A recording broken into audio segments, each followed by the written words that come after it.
Welcome to History Curiosities channel. In this video, I'll be discussing some of the most curious events in history. From strange coincidences to unbelievable feats, these stories will leave you amazed. So sit back, relax, and enjoy. 15 very strange things about Al Capone that you didn't know. Part 1. Alphonse Gabriel Capone was an American who was born in Brooklyn, New York on January 17, 1899. Al Capone, his nickname, is synonymous with organized crime in Brooklyn and Chicago. During Prohibition, he became one of the most dangerous gangsters. By the 1930s he was on the FBI's most wanted list.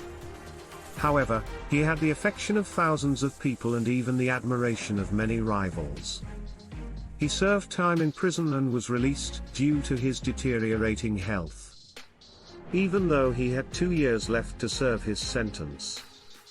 He died at the age of 48. Nowadays it is easy to find information about this controversial character. However, today we will tell you 15 very strange things about Al Capone that you didn't know and that will surely surprise you. Before we dive in, don't forget to subscribe to our channel and turn on notifications to keep up to date with our updates. Number 1. He joined the gangs after being expelled from a Catholic school. Al Capone studied at a Catholic school and despite being a good student, he hated school rules and frequently skipped classes. Since he knew how to fight, he earned the admiration of some of his classmates. At the age of 14 he had a fierce fight and after the intervention of his teacher Al Capone ended up punching her in the face. For this he was immediately expelled. After this event and after trying to earn an honest living, he began to have links with crime. At that time, street gangs abounded in New York and he ended up being part of them. He met Johnny Torrio, a Calabrian gangster who had been with him for 17 years and who introduced him to youth gangs, such as the 5 Points Gang. It was the most dangerous youth gang at the time. Torrio was Al Capone's mentor. He made him his right-hand man and taught him extreme violence but also diplomacy. Thanks to Torrio his crimes increased exponentially. In addition, he was the bodyguard of Antonio Bad, Tony Torelli and Frankie, with whom he learned extortion. By the age of 26, Al Capone had built his own crime empire through smuggling and prostitution. That empire came to be worth more than $1 billion, which led him to live opulently. But being such an important figure in the mafia, the US justice system was after him. After the enactment of a new law in 1927, Al Capone was pursued by US Treasury agent Elliot Ness. And also by the agent of the Criminal Investigation Division of the Tax Service, Frank J. Wilson, who managed to obtain evidence that incriminated him of tax evasion. Although he always tried hard not to leave any evidence. However, Al Capone's mistake was to hire attorney Edward as his business advisor.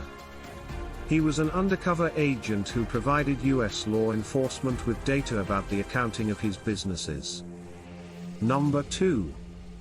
During the Great Depression, he built the first soup kitchens. In Chicago, Al Capone opened the first soup kitchens for the city's poor. He was driven by the deep economic crisis the world was going through. The Great Depression began in the US in October 1929.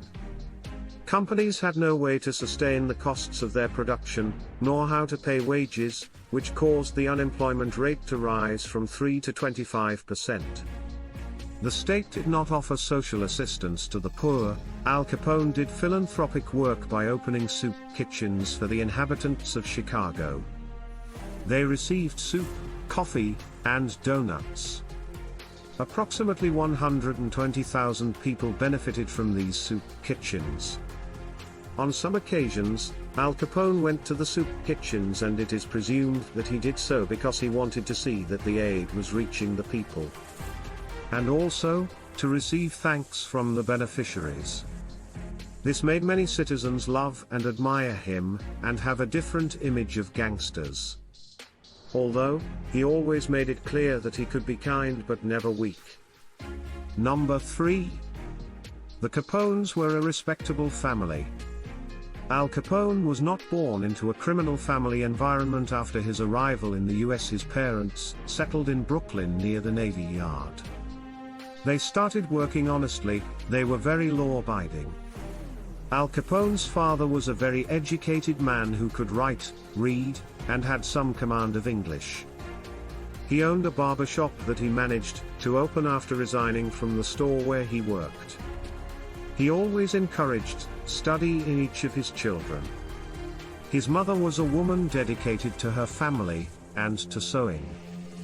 James Capone, one of his brothers, who was 7 years older than Al Capone and who later changed his name to Richard, was an unparalleled advocate of the dry law. This law was enacted in the USA. At the beginning of his life, Al Capone was a very well-behaved child. In fact, when he was expelled from school, he worked in a candy store as a clerk, in a bowling alley as a waiter, and then in a bookbinding shop as an assistant. Number 4. He had a custom Cadillac to protect his life.